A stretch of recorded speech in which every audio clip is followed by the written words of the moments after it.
Good morning and welcome to the Killik and Co market update.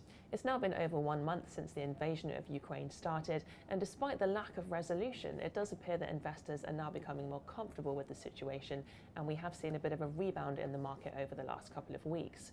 Here's a chart showing the MSCI World Index since the start of 2021 in percentage terms.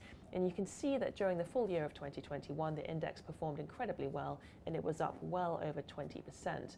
However, as we moved into 2022, investors became concerned about interest rates going up, and following that, we had the invasion of Ukraine. So all in all, the first 2 months of 2022 were very, very weak for global markets.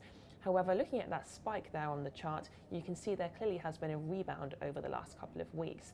Firstly, some investors have been buying into areas that are perceived beneficiaries of the Ukrainian crisis. For example, they've been buying into defense companies and renewable power companies.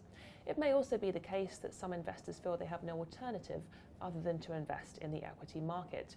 With inflation at such high levels and with interest rates on cash and bonds at still such low levels, at least equity markets are one area that have generated above inflation returns over historical time periods.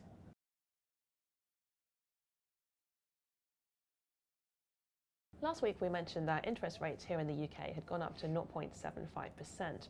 Here's a chart showing all the interest rate changes we've had in the UK since the year 2000. And you can see by the pink bars on the chart that since December 2021 we've had 3 consecutive interest rate rises. When interest rates go up, we tend to find that bond prices fall. Bonds pay fixed annual amounts of interest called coupons, and when interest rates go up, it means that anyone issuing a new bond, i.e. a company or a government, then has to pay a higher coupon or a higher rate of interest. And we then tend to find that the prices of existing bonds will fall so that their coupons as a percentage of the bond price will be higher and then will match the rates of interest paid on the new bonds. We tend to find that longer dated bonds are much more sensitive to changes in interest rates. If you imagine you've got a bond that matures in 50 years' time, for example, if there's then an alternative available that pays an extra 1% interest per year, you've got a pretty good reason to try and sell out of that bond and move into the alternative. So we find that long-dated bonds are very sensitive to changes in interest rates. On the other hand, if you have a bond that matures in 6 months' time, you'd probably be less bothered about selling out of that bond into an alternative if the alternative offered a very slightly better rate of interest per year. So on this chart here, we've compared UK government gilts that are long dated, medium dated and short dated, and how they've performed in percentage terms over the last year. And you can clearly see by the pink line that the longer dated bonds have sold off much more since interest rates here in the UK started to rise. Just for reference, for this chart, the shorter dated bonds are those that mature within 3 years or less, and the longer dated bonds have maturities of between 9 and 13 years. So the point of this really is to say that as interest rates go up, bond prices tend to come down, and as we are expecting more interest rate rises here in the UK, it may be worth considering any long-term bonds that you're holding at the moment.